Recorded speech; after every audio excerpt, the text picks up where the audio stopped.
ভারাক্রান্ত হৃদয়ে বলতেছি যে দেশনেত্রী বেগম খালেদা জিয়া, যিনি গণতন্ত্রের মানসকন্যা হিসেবে পরিচিত, তিনি একজন,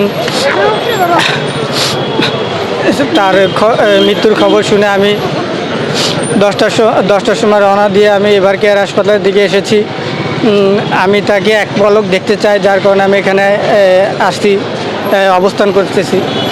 না, আমি কোনো দলের কোনো সদস্য না, আমি এমনি তার ভক্ত, যার কারণে আমি এসেছি।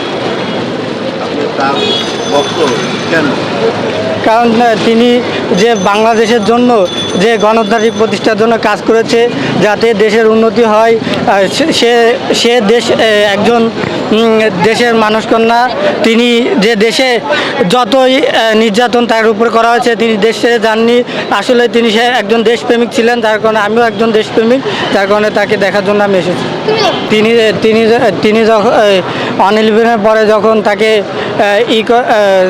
তাকে দেশে যাওয়ার কথা বললো, সে তখন দেশে না যেয়ে সে বলছে আমি দেশেই থাকবো, দেশের মৃত্যু যেন আমার দেশে হয়, যার কারণে সে আল্লাহর পাকের কুদরতে তার দেশে মৃত্যু হয়েছে, তার দেশে।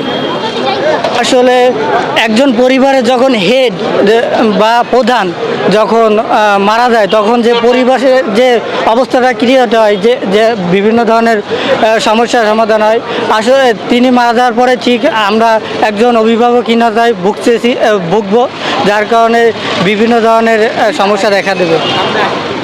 আসলে তার যে কাজের প্রতি সেটা ডেডিকেশন, যেটা অন্য কোনো নেত্রীর উপরে তেমন ছিল না, যার কারণে দলের যে পরিচালনা করতে তার মতো একজন পরামর্শদাতা হারিয়ে একটা